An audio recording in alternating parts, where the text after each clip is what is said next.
All right, welcome back, Code Monkeys. So let's get started on our The Morning News clone. So I've already got an index.html file started, and I've already put a doc type and a head in it.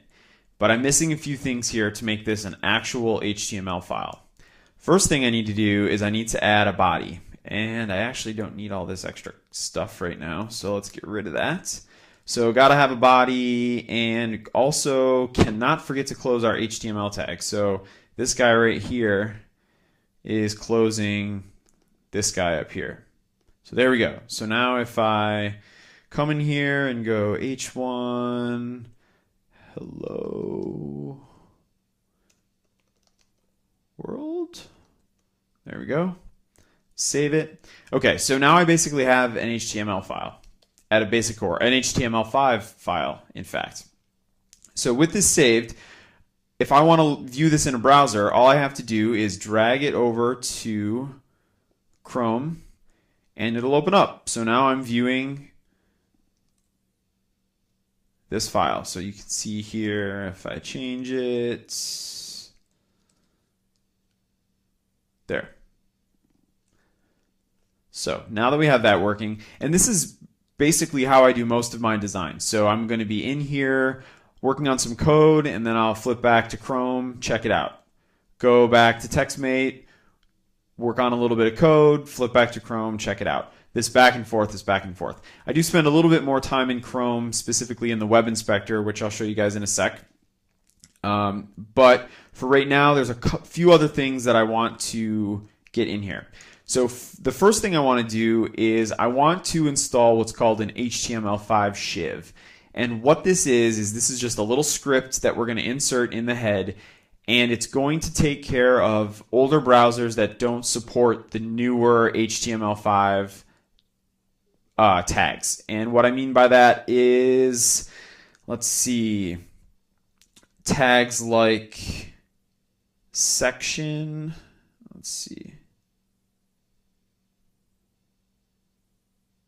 Yeah, tags like section, basically anything that has new by it they're not going to work in older browsers. The browsers just won't know what to do with them. They won't display them properly. It'll just be a mess. So we want to avoid that. So we're going to use what's called the HTML5 shiv. And if you go to your good pal Google and you type HTML5 shiv, you can see it's the first hit, HTML5 shiv, the HTML5 IE enabling script. And you can see here it gives you the usage. So I'm just going to copy this because there's no sense in me remembering that. And I'm going to paste it right here. So what this is doing, I'll explain this, is these are what are called Internet Explorer conditionals. And Internet Explorer is the only browser that understands these. But what they allow us to do, this is kind of a hack basically, but what they allow us to do is to only show HTML or only show particular things to Internet Explorer. In this case, if the browser is less than IE9, meaning IE8 and below, we want it to read this script. And and actually this isn't going to work as it is, because as you can see, this path doesn't actually exist. So I think you can actually host it. Okay, and we're back. Sorry about that. Had to find the proper script URL for that. So I'll paste this in the show notes, but this is the hosted HTML5 shiv, so you don't have to worry about hosting it yourself. So basically, this is the only browsers that are ever going to see this JavaScript are browsers earlier than Internet Explorer 9. So that works out good. So the next thing I'm going to do is I'm going to add a style header, or excuse me, an inline style tag in the top of this page. So the reason I'm doing this is actually bad form. I always keep style sheets in an external directory. But because I want to just lay out the big blocks of code right now and the big section blocks, I don't want to have to keep clicking back and forth between the two. So once I get maybe 20 lines of code in here, I'm probably going to move it off to another file. But because it'll make it easier for you guys to see and for me to write quickly, I'm going to leave it in the header. But just know that it's typically bad practice to put style sheets directly in the HTML. It kind of defeats the purpose because you then have to repeat that in every single HTML file. So it's not good practice. But for now, it's going to have to be to do for the major layout sections. So first things first, let's go look at the morning news and just give it a look-see and check it out, see what's going on, and see what we can just think of just from looking at it before we even write any code. So let's get rid of the HTML5 shiv and let's click on over to the morning news. So here's the morningnews.org, and it at first glance seems like a fairly simple site, and it is and it isn't. It's a simple site in terms of its aesthetic. It's easy to read. There's a lot of white space. We could kind of go on and on about all that, but there are a few things that kind of make this interesting. But it's also a great example of a website that has all the little moving parts that you kind of need to understand. So let's dissect this a little bit. First of all, we have this main kind of masthead up here, this main title bar, and this is almost like a hello bar or like a main drop down, kind of like an announcement bar, and this takes up the entire span of the website. So you'll notice when you do resizing that the site kind of stays in the middle of the page and this bar spans the entire top. And you can also see that we've got a little bit of text in here along with some links. Pretty standard stuff. No big deal there. Okay, so below that, we kind of have another masthead section where we have our main title, which doesn't appear to be an image, but it's not selectable text either. So my guess is they're using some image replacement techniques there, which we'll talk about. So they have kind of a cool little effect here. Notice the G kind of drops down below this border. This border is probably part of an image, and then this border is probably done with CSS because you'll notice these are actually links here. So we know this has got to be some HTML. So below that, we have a navigation, pretty typical horizontal navigation, along with a search bar. So nothing too out of the ordinary there. And then we kind of go into the main content, which you could describe as blog-like. So they have these main kind of image blocks with titling and captions and such. So that seems fairly straightforward. They have different types of content blocks, probably depending on the type of different content it is. So that seems relatively easy, no big deal there. And then we have a sidebar. So we have a kind of a 2/3, 1/3, maybe even not quite that, even a slightly smaller sidebar with an ad on top, the social buttons, and then kind of text links on the side that have a nice little rollover effect. You'll notice the text color changes and a top and bottom border are added. So in my instructions, I told you guys not to really dig in and look at the code. You could, in fact, find all of the HTML and CSS to the morning news and literally clone it. You could copy it, but that kind of defeats the purpose of what we're trying to do here. Now, if you're using Chrome or Safari or even Firefox for that matter, you have some tools in your tool belt to help you kind of dissect some of these sites. The first is called the Web Inspector, and if you're going to do any kind of serious web design in Chrome or in Safari or for the internet for that matter, you really should get to know this little tool. So in Chrome, if you right-click or control-click on the web page and click Inspect Element, this little guy is going to pop up in Chrome. If you're in Safari, I believe there's a toolbar drop-down for it, but I think you can also do the same control-click in Safari and get the Inspect Element. So what this does is this allows us to look at the HTML and then also see the CSS over here, and you can turn things on and off and make changes to the page. We can also see the different resources that are getting downloaded, and we can see JavaScripts, and we can get a timeline of all the resources downloading, all sorts of different information. Very, very cool. Now, the other thing I really like about it is if you come down here and select your little magnifying glass, you can hover over elements and it will highlight them. So this is handy for just generally selecting an area of the site that you want to edit, but it's also really handy in understanding the block structure of the site. So as you hover over things, you can see where the padding is, where the margins are, where the block starts and ends. Is this floating? Is it stationary? So it really helps you kind of visualize the website in kind of block form instead of in the final text and graphics form. And I kind of talked about this briefly in the cloning tips blog post.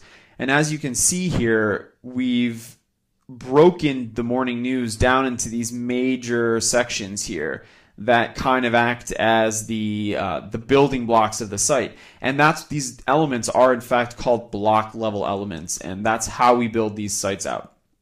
So this is a good way to kind of explore a website, get an idea of how the sections are going to come together. And it's also just a good way to familiarize yourself with a new project. So we're going to close that for now. We'll come back. We'll definitely be using that in the future. But for now, let's get started. Let's start writing some HTML. So first of all, we're going to do one thing that I always start projects like this with. This is a centered website. So as you can see, it's a fixed width, meaning it doesn't shrink or expand. It just stays the same width, and it is in the center of the page.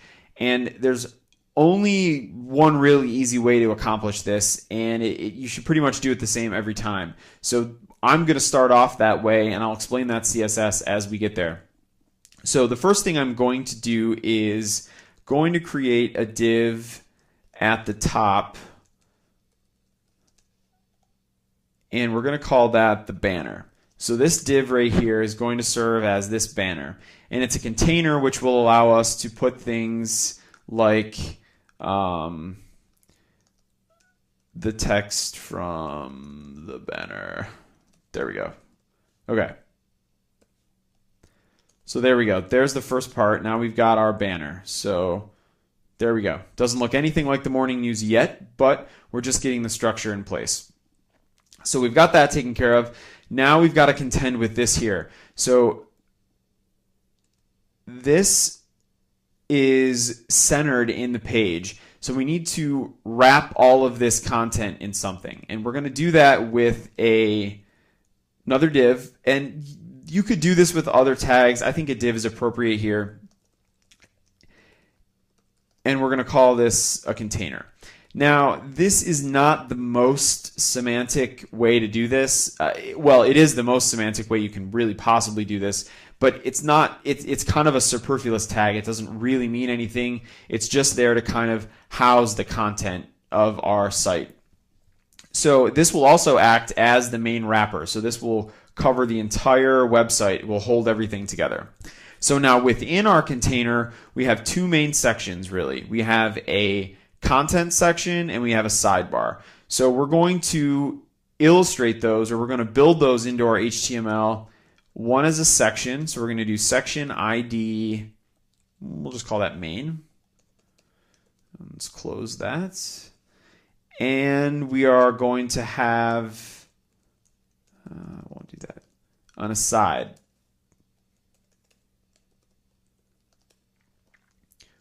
Which will be our sidebar.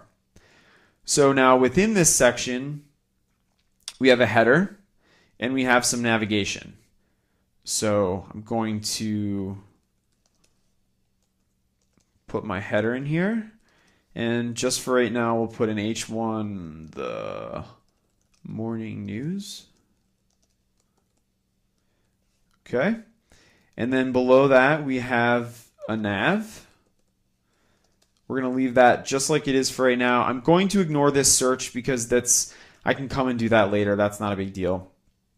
And then we should really have a section called content, which will hold all of our articles.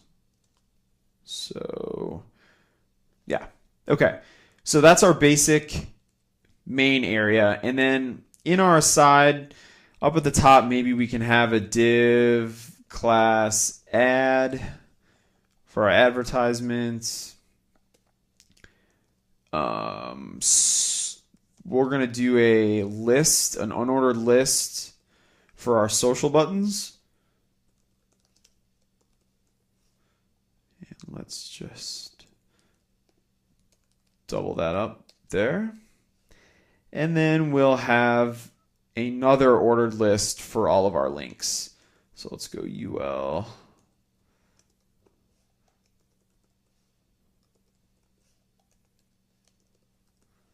Links. And we can do a couple of those. All right. And just so we have some content in the middle right there, let's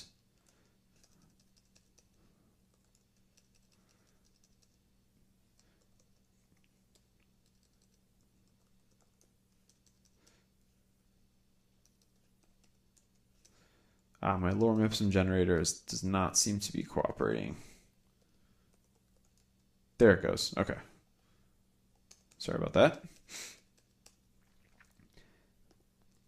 All right, so let's take a look at that and see what it looks like. Okay, not much to look at right now, but we've got our building blocks basically there. So let's just recap real quick. So we have our basic HTML header up here with our HTML5 shiv so that IE responds properly to our HTML5 tags. Within our body, we've created a banner div which will sit at the very top of the page. That's our red border here. Within that, or excuse me, not within that, below the banner, we have a container, which is essentially the wrapper that will hold our content and sidebar. So in that container is the main section. That's this guy right here, the actual content section. And within that, we've got a header, which has the morning news. We have our navigation, which is right below it. And then we have a content section, which will have each of our different content bits in it, which we'll come back to. Outside of that main section, we have an aside, which will act as our sidebar, which is full of different links. And then down here, we're closing our main div. Excuse me, our main container div up here. And then we're closing the body tag. So that will give us the basic outline and the basic structure of our site. So when we come back, we are going to dive into the CSS at the top and kind of get the different content sections where they need to be, and you'll start to see the site coming together after that. So we'll see you on the flip side.